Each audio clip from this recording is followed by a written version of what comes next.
Ladies and gentlemen, good evening and welcome to HDFC Bank earnings call on the financial results for the quarter ended 31st December 2016, presented by Mr. Paresh Upthankar, Deputy Managing Director, and Mr. Shashi Jagdishan, Chief Financial Officer.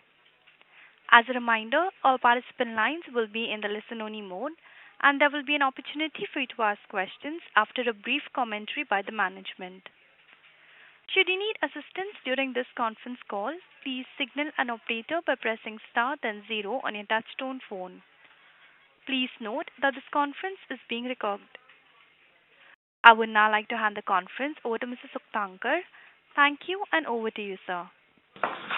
Thank you. Good evening to all of you on the call. As usual, I'll spend a few minutes just quickly walking you through some of the key financials, and then we'll move on to the Q&A. I guess most of you might have seen the results already. The net revenue growth for this quarter on a year-on-year basis was 15.2%. That was on the back of net interest income growing at 17.6% and other income growing at 9.4%. The net interest income growth was on the back of a average asset growth of around 18.6% and a net interest margin which was down from 4.2 to 4.1%. Within other income, 70% of other income is contributed by fees and commissions. Fees and commissions at 2,207 crores were up 10.1% over the corresponding quarter of last year.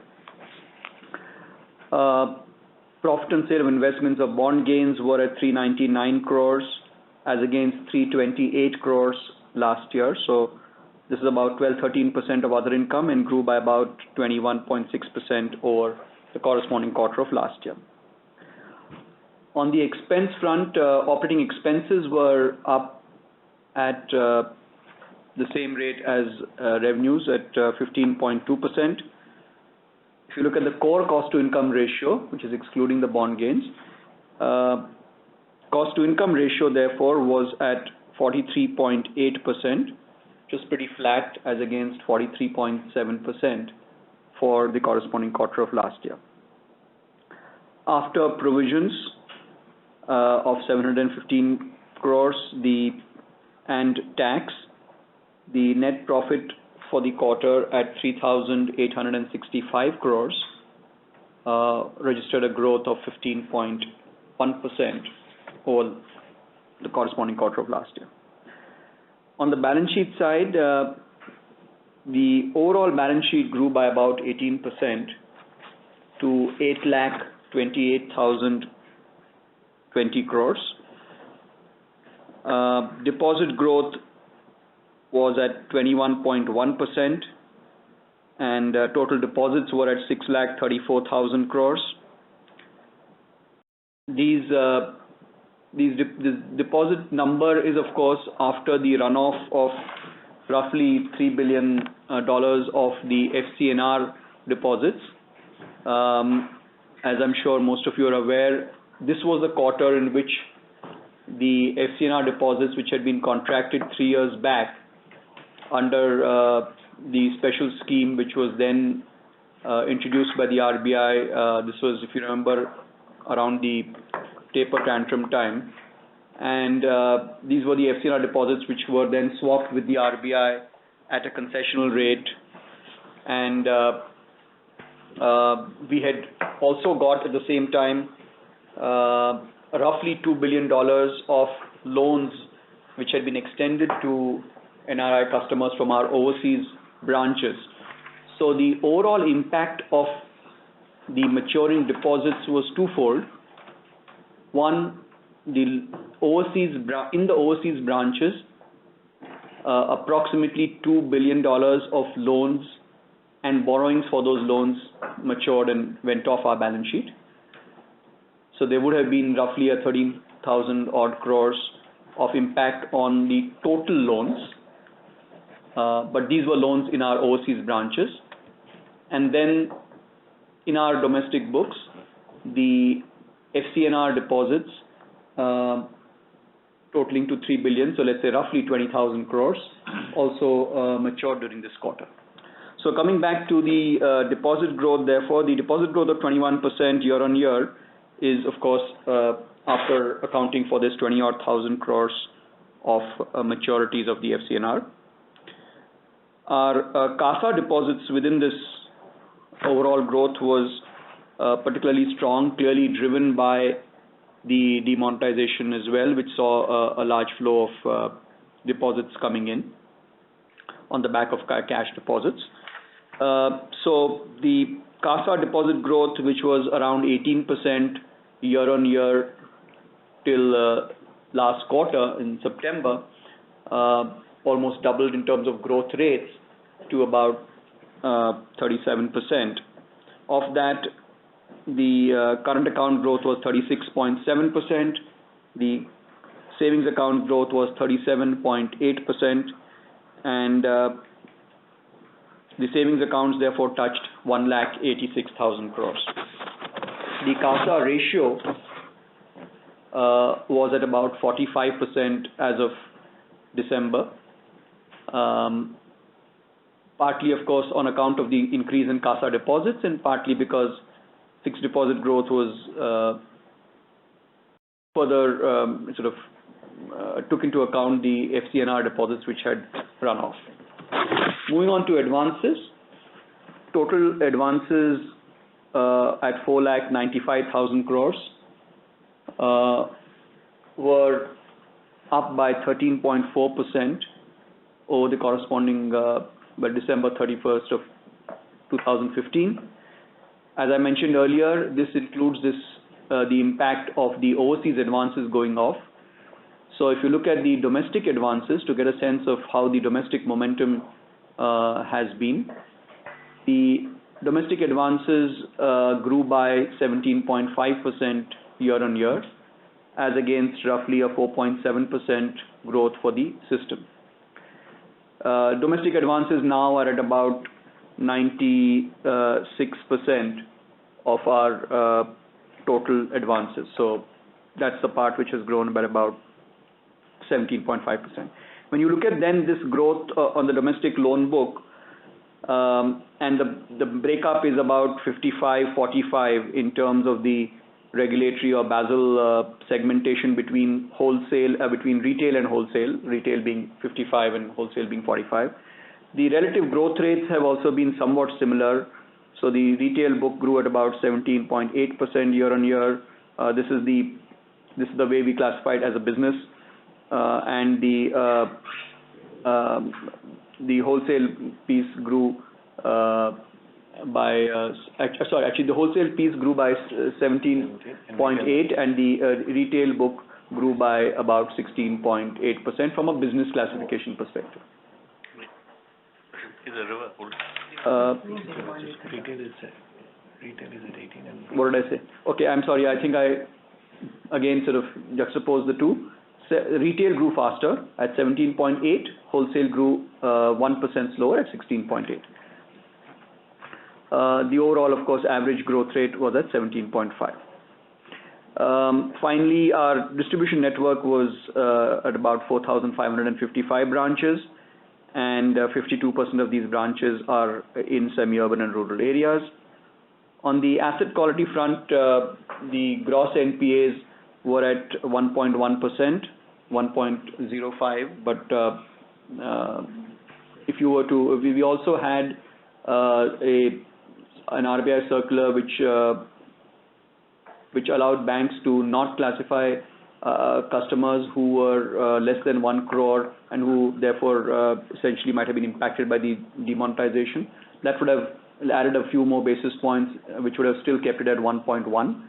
So that was the gross NPA number. Net NPAs were at 0.3. Total capital adequacy was marginally higher than the corresponding quarter of the last year at 15.9%, and Tier 1 from that 15.9 was 13.8%. So that's the overall snapshot of the numbers. I think we'll move on to the Q&A now. Thank you very much, sir. Ladies and gentlemen, we will now begin the question and answer session. Anyone who wishes to ask a question may press star and one on your touchtone telephone. If you wish to remove yourself from the question queue, you may press star and two. Participants are requested to only use handsets while asking a question. Anyone who has a question at this time, please press star and one on your phone.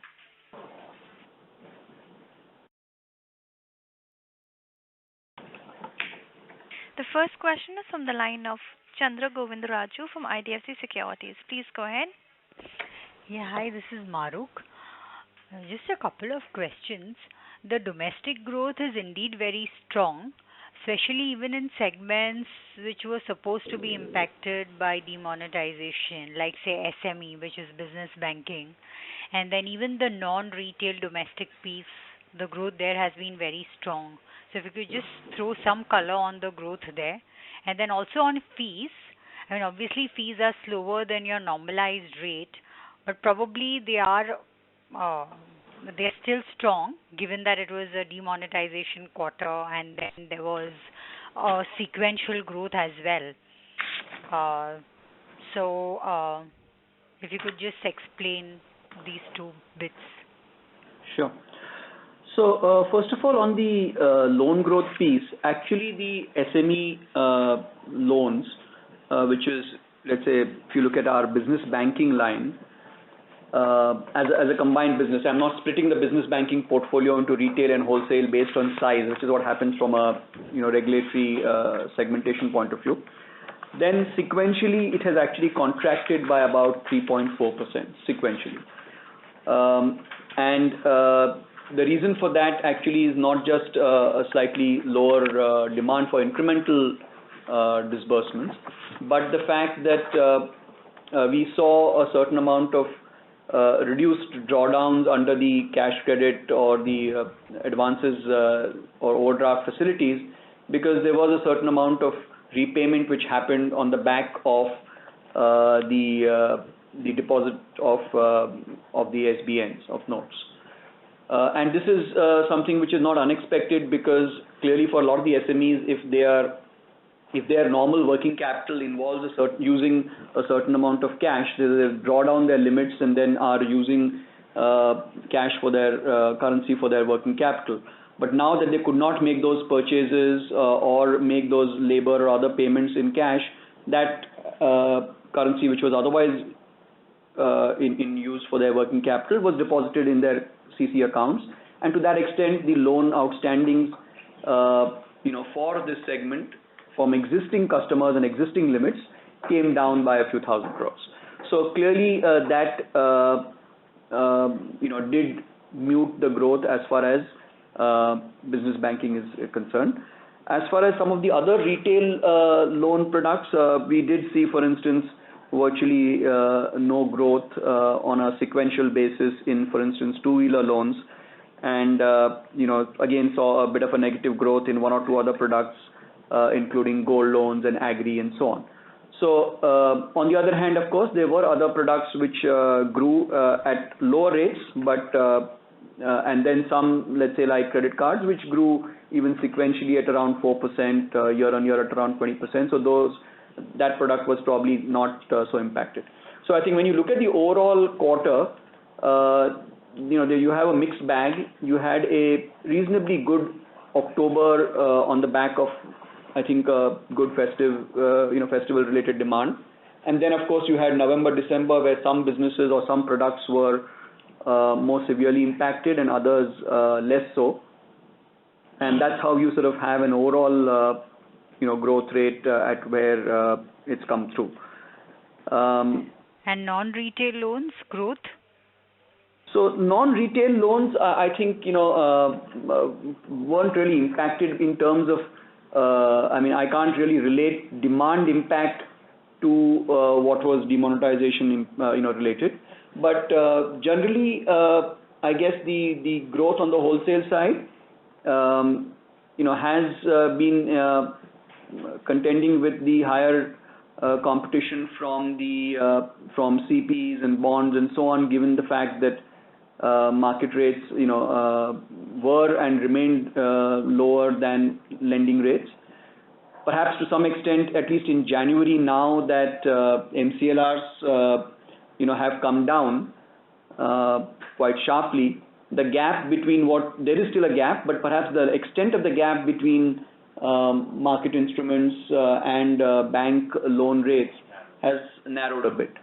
Yeah, what I was asking about is that the growth is strong, as in non-retail loans also. There's quite. We work hard for a living, Maru. Any specific segment or? Yeah. It's not any specific segment. We have seen growth in both corporate and emerging corporates, which is middle market. So I guess that would be clearly on the back of some market share gains. Got it. And then in terms of fees, and obviously the year-on-year growth is slow, but there's still good sequential growth. So, and then if you see the insurance numbers, then for HDFC Life, they were a bit slower than industries. So. So clearly, as you're aware, there were certain fee lines that were impacted in this quarter because there were no fees being charged. So you're probably aware that ATM fees were zeroized, merchant acquiring fees on debit cards were zeroized. So there were clearly, the normal fees that one would have earned, we did not earn, and we obviously therefore did not benefit in any way from the surge in higher volumes that came through on account of higher use of digital channels in the light of demonetization efforts. As far as the third-party distribution is concerned, we actually saw very muted growth because we clearly did not see or we did not consciously sort of allow increase or sale of insurance through the use of a deposit of cash. As a result, perhaps our growth in the third party sales, especially the insurance sales, was certainly not it was in fact very muted this quarter. But that was a conscious decision which we are okay with. Having said that, I think again there was a dip on a run rate basis. Clearly there was some lost business or some lost volumes. But towards the end of the quarter, we at least try to claw back in some of these businesses. So hopefully some clawback to where we would have liked to be. But for this quarter at 10%, it's clearly lower than what has been the growth rate in the last few quarters. Yeah, only that the sequential growth is still strong, so it's actually higher than expected, is what I meant. No, usually the case for the third quarter. You'll notice that third quarter always has a bit of, there may be some seasonal sequential growth. It's a typical seasonal thing which we have. It sometimes can be in the back of some fees that we charge on a semi-annual or an annual basis, which may be coming through in this quarter. But you'll see that in every year. And just one last question, if you could share the number of slippage. Maru, can I request you to come back in? Sure. Will do. Thank you. Thank you. Next question is from the line of Vishal Goyal from UBS Securities. Please go ahead. Hi, Paresh. Hi. Sir, the question is actually on each line, for example, NII, fee and OPEX. If you could quantify, the impact of the anomalies which happened in last quarter. So let's say the CRR impact or the cash which was lying, at your branches because currency chests were not accepting, but you were paying interest on the same, so you would have lost some income on that. And then on the fees line and OPEX line as well, if you can give some sense, that'll be great. Well, you seem to already know all the sort of buttons which have been pressed, but I'm not going to be able to quantify each. But let me just walk you through some of the quickly some of the developments, because I know that this is one of the things which perhaps is of interest to everyone. So if one looks at just the deposits first, clearly you had a surge of deposits coming in, most of it clearly in CASA. And as you're aware, for the first couple of days when the CASA came in, immediately after that, I think the third or fourth day, you had this 100% CRR. So effectively, for a fortnight, all the deposits which had come in and which would have been incurring a cost of, let's say, 4% to the extent they came into savings accounts, and of course nothing on the current accounts, all of those deposits earned nothing for that fortnight while they were in CRR. So I think it was only around December 9th or 10th when that CRR was withdrawn. Thereafter, the banks would have started earning on that incremental flow of deposits. So assuming that it was costing you earlier about, say, somewhere between 3 and 4% depending on the mix of savings and current, and of course some of it could have moved to fixed deposits as well after having come in, you had a negative carry for about 14 days to the extent of whatever interest you were paying for those deposits. Thereafter, for the remaining 2-3 weeks of December, you would have earned, depending on what you had deployed that money in, whether it was in MSS or whatever, might have earned a couple of percent, depending on, as I said, what you were earning and what you were paying on those deposits. So that was the impact of the actual incremental deposits. In all of this, I think the point that you touched was right. That is, when you collect the deposits for a few days, if it was at the branch and so on, it was a dead asset because effectively you're earning nothing. It's cash on hand. All of this, what I mentioned, becomes relevant after that money moved to the chest, at which time it would become part of your at least your CRR and so on. So that is the other element in terms of the quantum of deposits which would at any point of time have come into your balance sheet, either qualifying for CRR or then towards any of the deployment that I spoke about. That's on the deposits. On the loan side, to the extent that you would have seen some repayments or prepayments in overdraft or cash credit facilities, and to the extent that there was a slightly muted incremental disbursement on retail in particular, you would have seen that much lower loan growth as and certainly the average loan growth or the average loan outstandings during this quarter, and to that extent you clearly earned that much lesser because you were moving from either retail or SME or whatever loans into at the margin MSS or whatever you were earning on reverse repo and so on. So there was clearly a decline in the amount that you were earning on that. Finally, I think on fees I've already mentioned the fact that there was some impact because of certain lines. So all of these, and then of course on expenses, finally, there was also an impact on operating expenses because there were incremental expenses incurred on things like cash handling to logistics relating to that to recalibration. As Shashi is prompting on recalibration of ATMs, to insurance, to a whole host of items which did sort of increase operating costs for the quarter. There was deployment of fresh new deployments of POS terminals and so on, which will also have their own costs associated with them. So that was the overall impact. Exactly how much impact on each of these and so on, I think I'll leave you all to do some work for yourselves. You didn't give me any number. you managed to give me everything but the numbers. So coming back to OPEX, if you see the OPEX line is not like grown at all, correct? Like despite all this, so there was something in last quarter which didn't happen in this quarter. No, I think the sort of the pain of some of the increases that I mentioned were partly offset by partly, I wouldn't say large contribution, but to the extent that some of the retail disbursements are lower, in products like two-wheeler, auto, and so on. Obviously the dealer and other payouts linked to those also are lower, and those come in the expense line. So that would have been lower as far as operating expenses, and we also had some reduction in our staffing because we were focused on improving productivity. This was something which had started even pre-demonetization around September. We were tightening the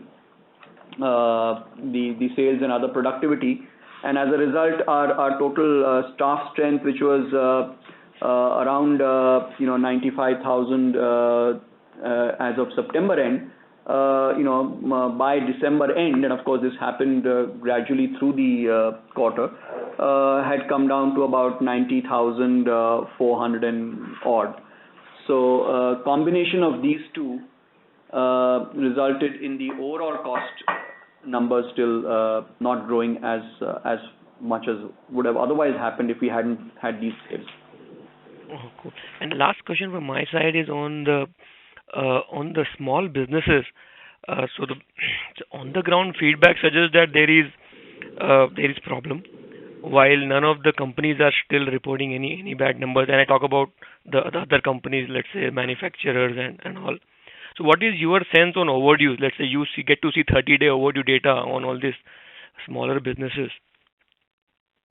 So I would say it's a mixed bag. There are some which are have sort of felt the strain and to some extent are still feeling some strain, and there are others who in fact forget by now, but even towards the end of December had started to seeing almost or coming to 70-80% of where they were pre-demonetization. So honestly, it's difficult to generalize.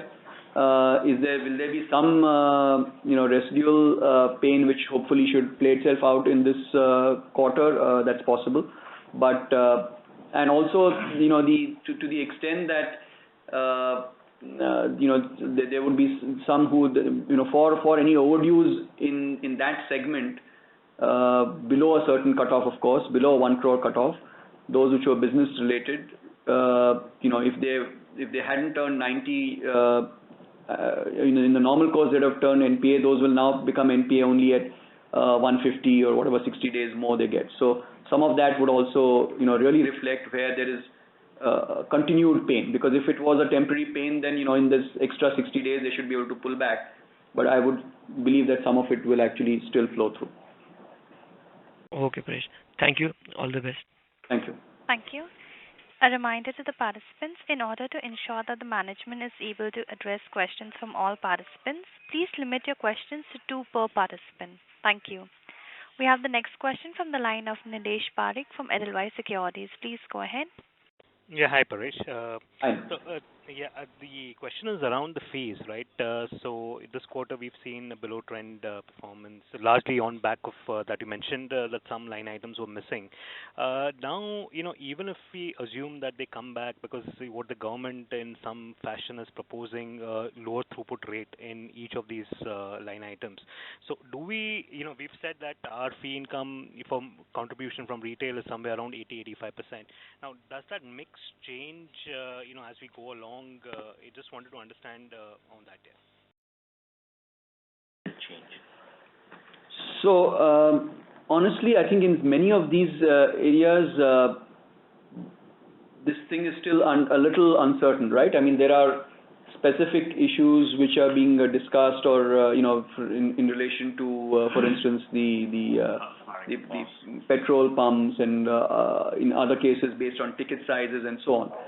I think the right sustainable approach that I think we're trying to get to is something where given the need and the desire to substantially increase usage in terms of wanting to incentivize consumers to use it and move from cash to non-cash, I think there's certainly a recognition on the part of the banks that in some cases the fees might need to come down, which is not to say that there should be zero, which is what was there in the last quarter, but certainly from where they might have been. On the other hand, to ensure that there is enough of an acceptance infrastructure in terms of POS terminals, whether they are physical terminals, whether they are MPOS or any other form of acceptance, and the providers of that infrastructure are adequately compensated for the costs which they incur. There has to be an appropriate return for that. So I think between all of this, in the initial stages, it is likely that the initial surge of increased volumes may be more than offset by the reduction in certain in the fee percentages. But if you look over a few quarters, I think it will neutralize, and thereafter it should probably provide a healthier growth trajectory. In the medium to long term, I think the fact that we will see a significant increase in usage of digital channels, I think is something that for us is a positive, because independent of the demonetization and so on, I mean, for the last couple of years, digital has been a huge thrust for us, not just in terms of channels of servicing or payments, but in almost everything that we do, including on the lending side and so on. So something like this, which actually gives not just a nudge, but a huge push to adoption of digital channels, is strategically valuable. But yes, I think in the short term, well, the worst was the last quarter where you earned nothing, or you even lost what you would have earned in the normal course. You'll probably go through this transition phase where you have some increase in volumes, but the lower commission rates offset that. And then I think you'll sort of get to a phase where it is at least reasonable returns and for everyone. But tough to say exactly where it will stabilize. We are obviously hopeful that something which ultimately emerges is healthy for all players in the industry, and that's the only way it will be sustainable. Sure. If we can get some color in terms of the split of retail fees in terms of banca, the interchange, if you can just provide some color, would be helpful. Yeah. So in terms of the overall mix, it is still about 80-85% is retail. Yeah. But sorry. Within that is what. Within that, you have about 2 or 3 sources which are each contributing about 15 odd, somewhere in the mid-teens. But we've not typically split out each individual item within that, because you have fees coming from retail assets, from credit cards, from our retail liabilities business, which includes what we just spoke about in terms of some of the transaction-related fees and direct banking. Then we have third-party products, and each one of these 4 categories typically contribute somewhere between 13, 14 to 16, 17% of our fees. So these are the 4 main drivers, but within that, each one of them would have probably 4 or 5 products. Sure, Prash. Okay, great. Thank you very much. You're welcome. Thank you. Next question is from the line of Manish Karwa from Deutsche Bank. Please go ahead. Hi, Paresh. Hi, Manish. Yeah, my question is on margins. Now, the NIMs are at the lower end of our guidance range. However, the last quarter probably would have been a very unique one, wherein you had the FCNR redemptions. Probably you've been running with high liquidity. Loan deposit ratios are down almost 500 odd basis points, but we are running with higher CASA, but MCLR is also there. Do you expect the NIMs to remain in this range as some of these one-off things go away as we move forward? Or do you see more pressures on NIMs as we move forward? So I think you had these short-term impact of all the various things that we discussed earlier on the CRR, the lower loans and everything else, which is perhaps more directly linked to the demonetization. And you also have a few basis points of impact, which is to do with just the huge overhang of liquidity, which has obviously caused yields to go down on any incremental lending. And of course, Sure, they've come down on deposits as well, but there will always be some lead and lag. So the reduction from where we have been to where we are is a combination of both short-term and slightly short-term in the sense linked to demonetization and other factors. But our range has always been 4 to 4.3, maybe 4.4 for an odd quarter. So at 4.1, we are certainly at the in the lower half of that range, but not necessarily bottom yet. But do I expect still the NIMs to remain in a range of 4 to 4.3? I think so at this point of time. We believe that is possible. If you really look at the NIMs on a basis that we are now calculating, if you remember from the last quarter, we had indicated that with the grossing up of LAF, the denominator increases a little, which has a few basis points of impact. So if I look at it on that basis, then the NIM would have been 4.2, 4.2, 4.3, 4.2, 4.1. So, it's been in that range of 4 to 4.3, as I mentioned earlier. So, which of these reverse out to what extent, in the immediate near future, is what we'll know, I guess by this quarter end. But other than that, I don't think there is any major change in the mix of our loan book, which is the other piece which can impact our NIMs. On the deposit side, the higher CASA that you referred to as a ratio, 45% up from 40, in any case about 40 to 41.5 or thereabouts would have happened if we had the normal CASA growth and the FCNR, which is fixed deposits, would have come down, right? So just as a ratio, it would have improved by about 1.5% in any case. So the 41.5 to 45 is the spurt that has happened.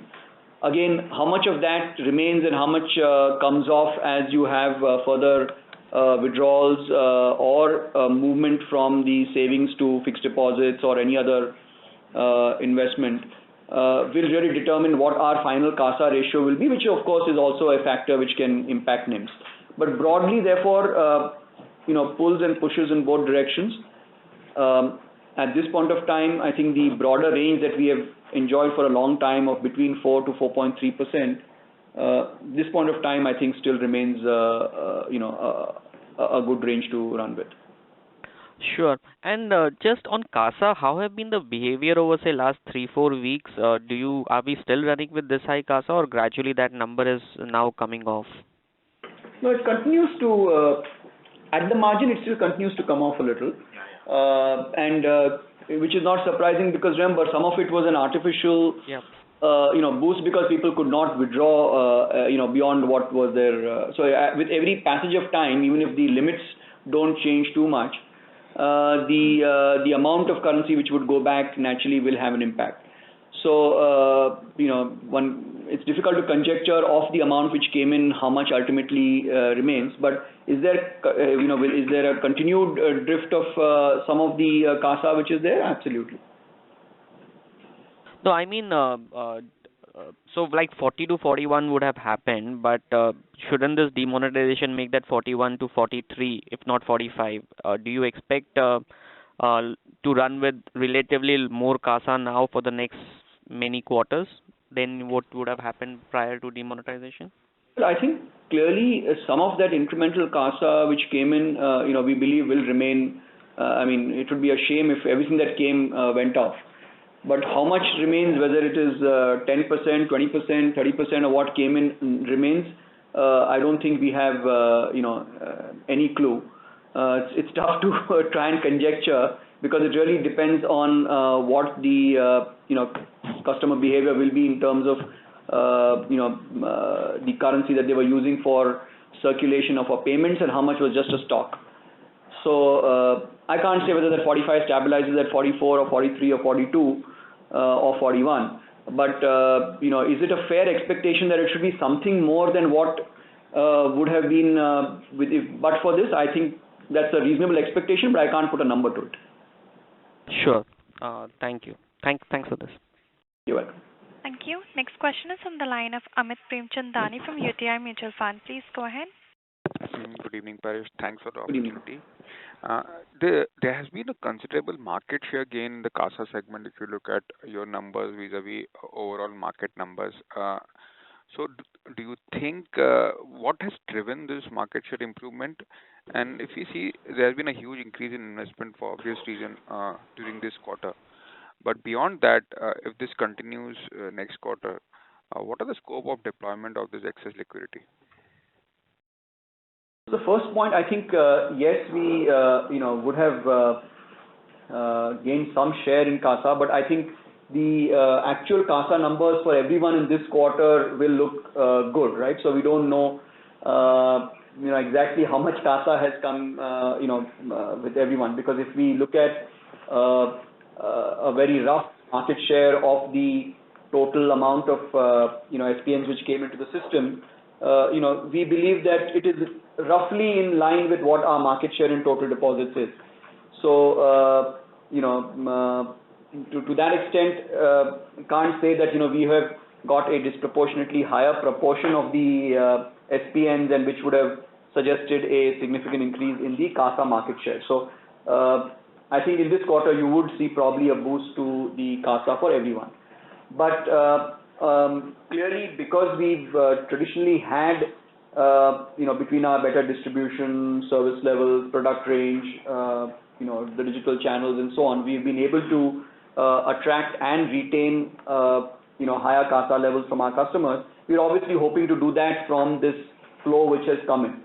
And it's obviously heartening because it does give us an idea of the kind of liquidity that our customers do have access to or do have with them, and therefore it certainly gives us reason to continue to target a larger share of their wallet, whether it's in their savings accounts or any other deployment that they do. But to actually deploying this money out, clearly as you pointed out, in the short term there was all you could do with it was to put it into MSS or essentially into short term paper from the government perspective, and we do hope that the momentum on the loan side, which we have been outpacing the system on a continued basis, that as it continues to flow through in the next couple of quarters, we should have appropriately deployed the increased deposit growth. So focus is on continuing to gain market share on the loan side as well. And again, this is across both wholesale and retail.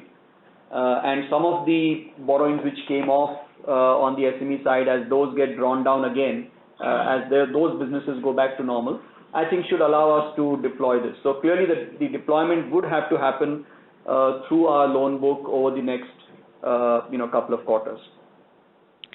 And on the insurance third-party distribution side, generally, if you look at over the last 4 or 5 year trend, some of your competitors have accelerated their fee income from insurance part of the business, while your has been a flattish trend except say FY16.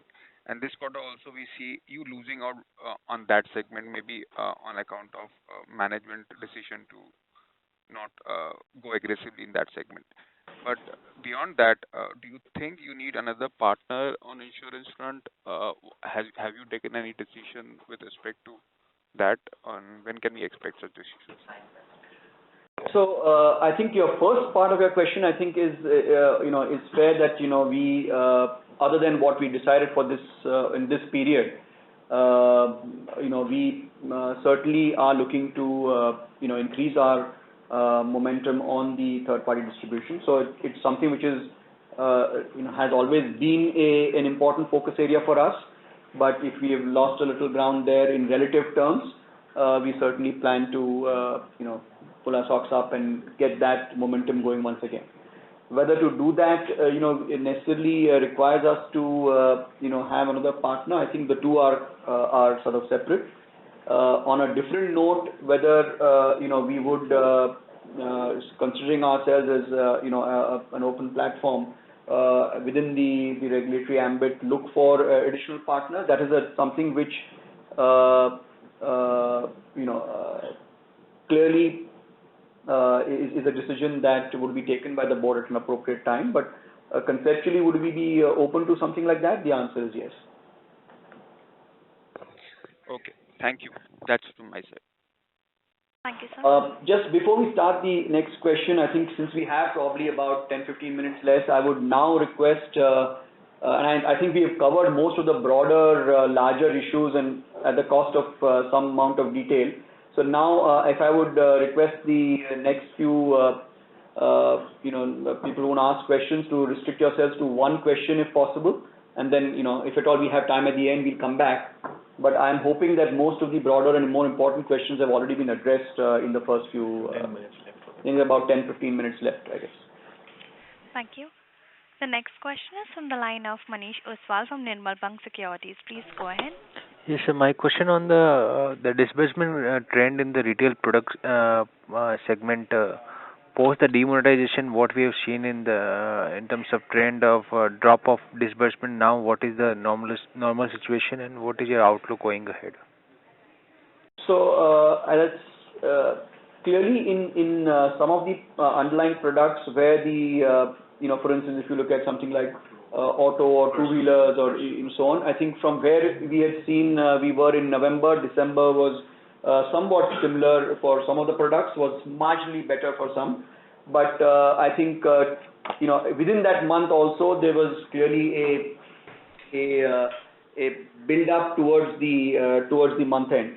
So if you really look at it as an exit rate, I think in most of the products that we had seen a decline in disbursements, we were back to about 70-80% of where normalized growth would have been. Again, I'm not comparing it with October, which for some of the products was a bumper peak month, but that was just linked more to the festive season. But if you look at the normalized disbursement levels, then we were, as I said, some products did not see much of a decline, but for those which did, and which some of them saw a very severe decline, by the end of December, we were looking at exit rates which were closer to about 70-80% of where they could have been. So I think a normalization by maybe the first half of this quarter is something which one can expect. But I can't have a definitive guidance because there will be other factors which will impact actual momentum.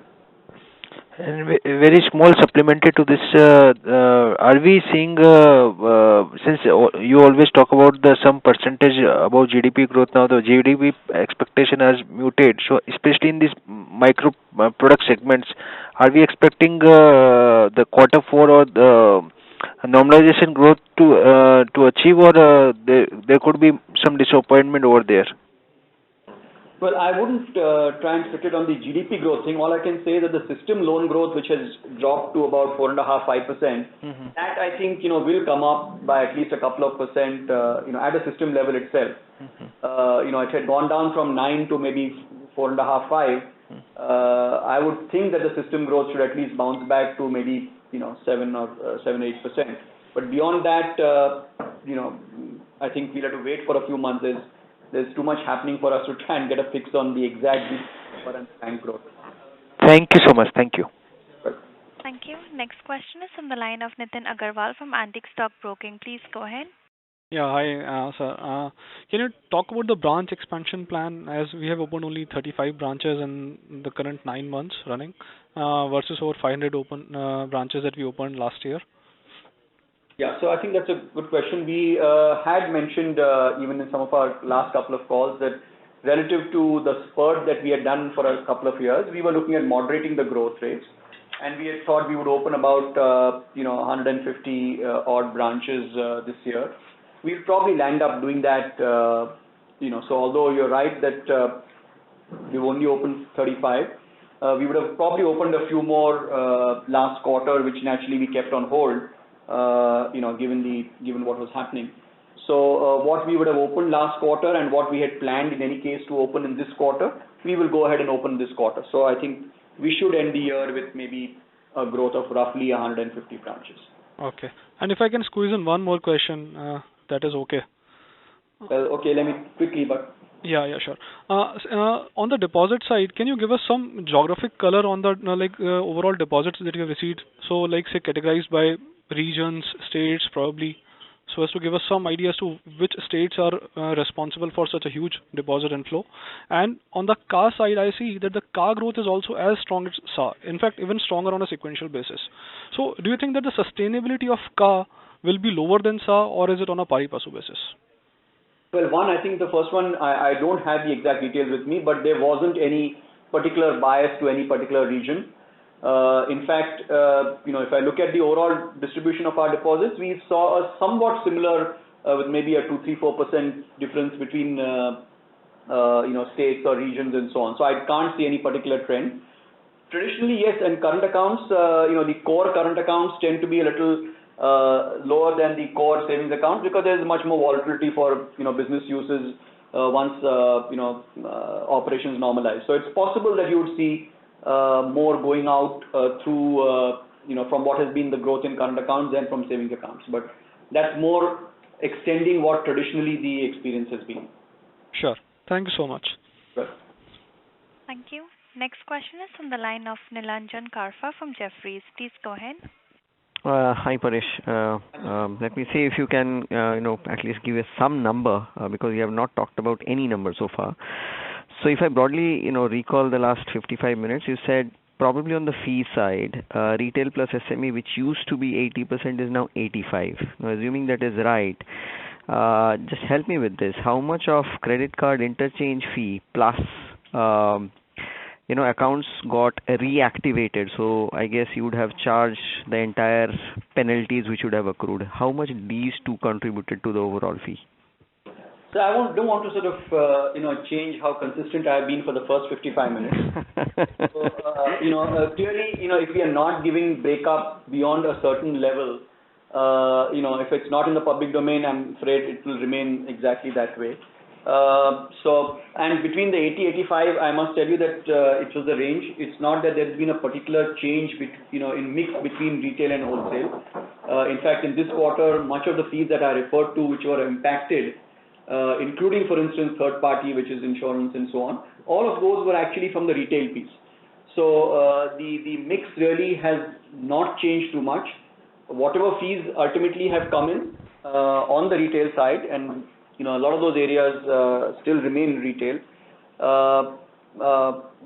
Still remains 80-85 is a mix which changes from quarter to quarter. Yes, there would have been some fees that we might have been able to recover from accounts which got activated, but that would have again been in single digits proportions of the total fees. Okay. So color on this. So let's say you'd have already taken whatever you could take. So assuming the systemic environment does not change materially, or probably takes a greater part of half of this quarter, then the fee should kind of, at least on a sequential basis, may not improve as much as in the previous quarter sequentially. I'm just pure sequential comparison. If you look at it if you look at our sort of seasonality in our fees, traditionally, the third quarter has always been one of the strongest quarters. But I think if I was to again look at the year-on-year trends in fee growth, and again, I'm therefore changing from what you said on sequential to year-on-year. In the last several quarters, we've had a low teen growth to a mid-teen growth, and this time with whatever we've lost, it's come down to about 10%. So the basic underlying momentum, leaving aside whatever pressures might be there on specific lines because of external factors or regulatory factors, the rest of the momentum, I don't see that changing too much. Okay. Thank you so much, Paresh. Thanks. Thank you. Next question is from the line of Rajesh Kothari from Alpha Accurate Advisors. Please go ahead. Hello, sir. I have only one question. Can you give us the disbursement growth for retail? Because what I have the loan book, that is advances growth. I don't have the disbursement growth.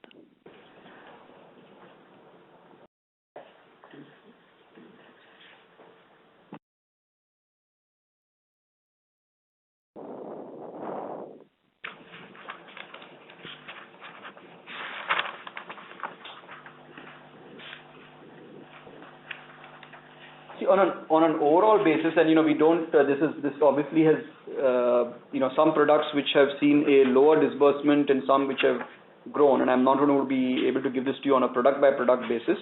But on an overall basis, disbursements were up, around 11% or so. Compared to second quarter, how much? I don't have. It would have certainly been lower than the second quarter, but I don't have. How much is retail versus overall? Sorry? Retail versus overall? In the overall basis, there is no question of disbursement and so on, right? Because in the wholesale book, we don't have a concept of runoffs because we don't have EMI loans and so on. So whatever is the growth in wholesale, if there have been some other repayments, that is not a definitive number which happens every month or every quarter. I see. So your retail disbursement growth is 11% for the third quarter. Roughly, yeah. And is it possible for you to give, auto or personal, at least home loans, if possible? No, it won't be possible. Okay. Is it higher or below 11%? Any indicator? I said it won't be possible to go into details beyond that. No problem. Thank you, sir. Welcome. Thank you. Next question is from the line of Pavan Aluwalia from Laburnum Capital. Please go ahead. Thank you very much. Two questions. You don't have to take them both. The first is, if I look over the last couple of years, you've done a very good job of growing the higher yielding portion of the loan book, the credit cards, what I think is broadly called digital personal loans, things like that. Now, that's obviously highly margin accretive to you. And in a way that's offset both potential slowdown in loan growth elsewhere and really intensifying competition in other portions of the loan book, because we do see the PSUs and the other large private sector banks getting more aggressive on the more plain vanilla retail loans, home loans, auto loans, etc. How should we think about the extent to which you can keep doing this? I mean, do you have a sense of the pace at which you could grow this over the medium term or the penetration potential? Because it's a pretty valuable asset that you've created and something that relatively few people have the capability to do. So it would be good to get a sense of the extent to which you think this can grow, so that we can juxtapose that against the increasing competition in the more commoditized portion of your retail book. And the second is, we've seen somewhat strange behavior by the large PSUs in the last month or so. So first, SBI dropped the MCLR by a much larger amount than people expected. Yesterday, Ms. Bhattacharya was saying that, she might want to cut deposit rates. Do you have a perspective on, given that the PSUs are a large portion of the system, do you have a perspective on whether overall at this point we're seeing sort of peak competitive intensity, or could we see, even tighter pressure on margins going forward as PSUs and large private sector banks, other than HDFC, are just willing to underwrite to really low ROEs to get any sort of growth possible? So let me try and give a quick answer to that, bits of both.